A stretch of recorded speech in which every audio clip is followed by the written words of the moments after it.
Some people advocate for using the Septuagint as their Old Testament text instead of a Hebrew text. And over the last few weeks, actually few months, my pastor's been preaching through the Psalms, not all of them, just the imprecatory ones. And as we go, I've been following along in my Hebrew and my Greek translation of the Old Testament. And in this video, we're going to talk about the pros and cons of using the Septuagint as a primary text for the Old Testament. Should we have our Bibles bound so that we have a Greek New Testament and a Greek Old Testament, for instance? Should we do that? Should we skip the Masoretic text, the Hebrew text entirely, and English for that matter as well, and just work with Greek? Is such an endeavor even worth bothering with? And that's the question I really want to work on today. And I'm not going to give you a yes, you should, and no, you shouldn't. Instead, what I thought I'd do is go through the pros and cons of thinking about or using the Septuagint as our primary Old Testament text. So let's do that, but start with the pros. So let's get into it.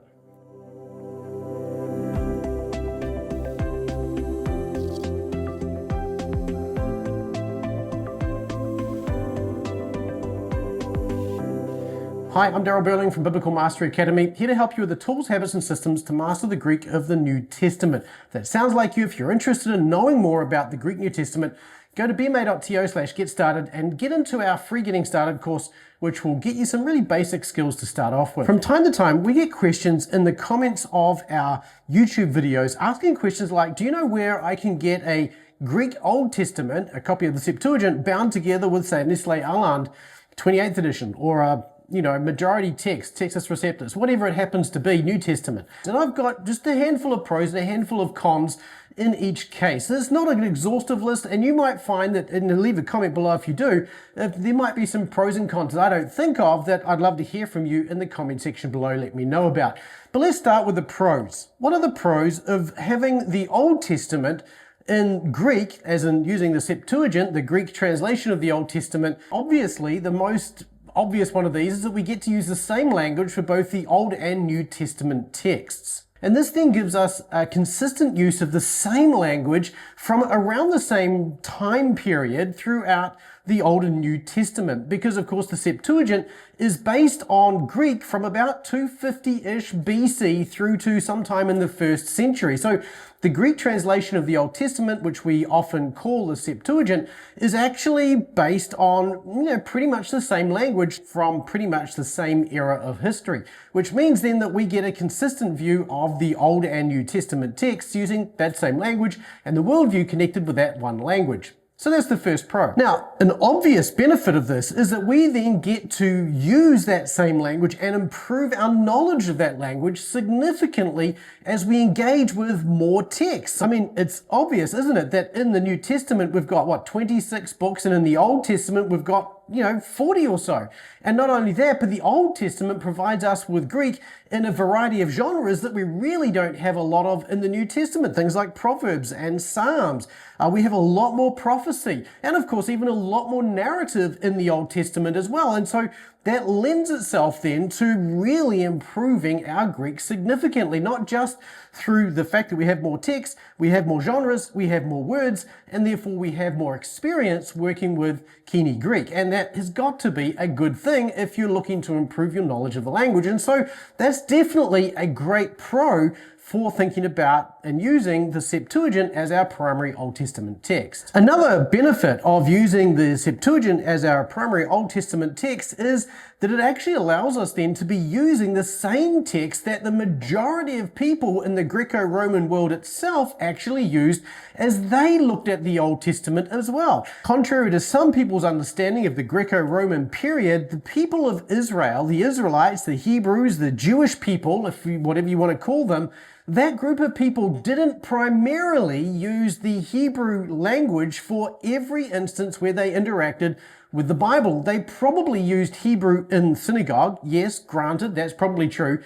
They possibly had an Aramaic copy of portions of the Old Testament in the home, possibly in rare cases, but it's far more likely they actually had copies of the Septuagint, and this is what they used to work with. I believe that in the Greco-Roman period, in the Jewish nation, in Israel itself, you had most people would have known Hebrew Aramaic and Greek, and most of those people the majority of people would have spoken Greek, because you've got not only Jews in the nation, but also non-Jews. And of course, the non-Jews wouldn't have known Hebrew. They might not have known even Aramaic. They would have known Greek, because that was the lingua franca of the Greco-Roman world well before even the Romans came along as well, thanks to Alexander the Great. And if you're interested in more on the history of Greek, then check out this video that I'll leave a link to up here. It's a subject I've covered in the past. So that means then that you're going to be using, if you use the Greek translation of the Old Testament, it's very likely that you're using the same text that the people of the Greco-Roman world used, be they Jewish or even Christian themselves. And this means then that even the text that you're using is probably much the same text as what even the writers of the New Testament themselves used.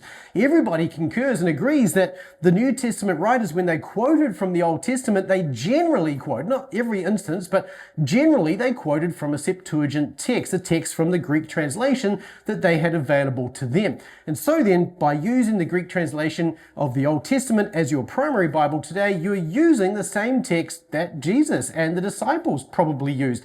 And that's got to be beneficial from a variety of perspectives. Primarily, you actually get to look at and see your theology develop from the same text that their theology developed from. And this is actually quite significant in a lot of ways. Take, for example, the well-known passage in Isaiah 7, verse 14, which in the Hebrew says, "Behold, a young woman will conceive and bear a child." But the Septuagint, the Greek translation, takes that word alma and turns it into the word parthenos, which means virgin. And I think alma really implies virginity, because the word alma in Hebrew actually refers to a young woman of marriageable age who is not at that point married and yet is probably, implicitly at least, a virgin.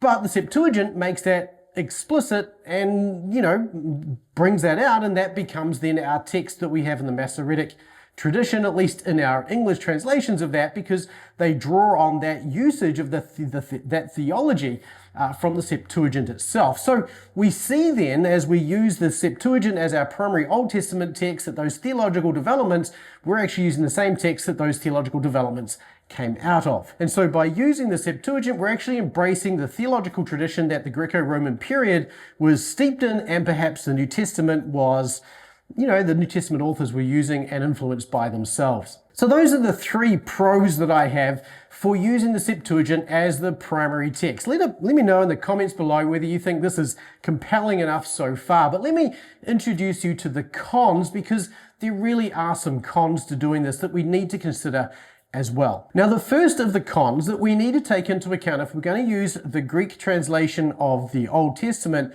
as our primary text is the fact that we're actually using a translation for our Old Testament text. The New Testament was written originally, inspired by God, in Greek. The Old Testament was written, inspired by God, in Hebrew. And now some people have asked, well, wasn't the Greek of the Septuagint based on an earlier Hebrew than the Hebrew that we have? Well, maybe we don't have that Hebrew text. If it was, yes, we have some Dead Sea Scrolls and things like that give us evidence that there were perhaps different readings and so on and so forth. But we still have, everybody agrees that the Old Testament was originally written in Hebrew, so you can't get away from this idea that now you're actually working in a translation. And that means you really don't know certainly for your own benefits, you don't know when the Septuagint varies from the Masoretic text or from the Hebrew text, even underlying it, without actually having that underlying text available to analyze. Which means then that you're kind of working in the dark with regards to the translation you're working with. How accurate is it? How literal is it? And that raises all sorts of other flow-on effects as well. For example, the most common Septuagint text that we use today is Ralph's text, which is easily the most common, but that wasn't necessarily the most common in the Greco-Roman period, and we have at least two other, if not more, recensions available to us of the Septuagint. So the question then is, which of these Greek translations of the Old Testament should we be using? Is Ralph's the best? How would you know which one is the best? It's actually a really hard question to answer, and hence, when we look at the Septuagint, we have our Ralph's text, and then we have alternate texts. But we, as such, the only thing we have to work on as to which of these is most literal and most accurate is to look at the Hebrew texts we actually have today. So when you work from the Septuagint as your primary Old Testament text, you're working from a translation. There's no way around that, and all the drawbacks of working from a translation come with it, and in fact, even more. Because one of the problems that we have with the Septuagint as a translation is we actually don't know how good it is as a translation. And we do know that it varies in its quality from one book and one section to another. For instance, we know that generally speaking, the Pentateuch is actually quite a literal translation of the Hebrew, at least the Hebrew that we have. But we see quite a lot of variety and variation in the Psalms and in the prophets and in the rest of the writings. And so we don't always know why those changes came about. Some of them are because there's interpretive distinctions. Sometimes it's the way they understood the differences between the language working. And sometimes it's because there is a different Hebrew text that sits behind the Greek that the original translation was made from. But often we don't know that because we just don't have those texts available to us. So some of this is just speculation. And certainly if we're not experts in Septuagint texts and Hebrew and Proto-Hebrew texts, we have no way of knowing. So unless you're a scholar in this area, you're really going to be at a disadvantage because you're using a translation of the original Hebrew.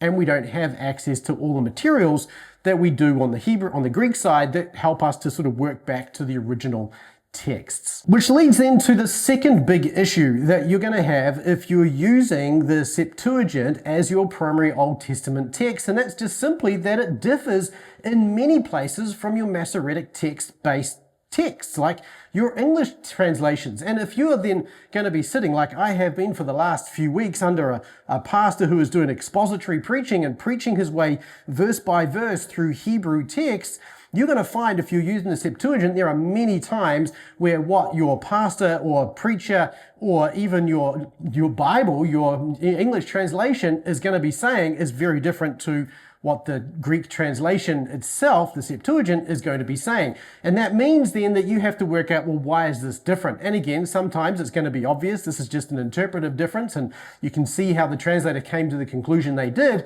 but there are other times you just don't know. Sometimes whole sentences are translated radically differently, and pieces are added and other pieces are removed. And again, you're at a big disadvantage because the text you're looking at is just going to be different to the English text that your pastor is working from, or that the person next to you is working from, or if your pastor is working from the Hebrew, it's going to be different from that too.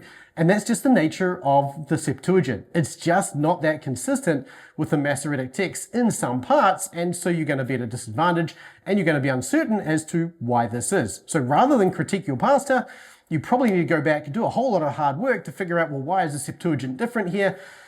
And honestly, you're probably just not going to do that because that's just too much work, especially if it's for a sermon and you're not going to be doing a lot of follow-up work afterwards. And even if you are, you're probably better off spending that time working with the Hebrew than actually with the translation. A third disadvantage to using the Septuagint as your primary Old Testament text is that by default, if you're going to use the Septuagint at all, you're actually automatically undoing one of the most significant, if you like, decisions that came out of the Reformation, and that is to drop the Apocrypha from everybody's Bibles. Now, if you're Roman Catholic or if you're Orthodox, this is a non-issue because, of course, you would still see these texts as being part of your Old Testament canon, deuterocanonical, certainly, but you'll see them as being part of that text. And honestly, this is why it's last. This is probably not the biggest hill to die on here.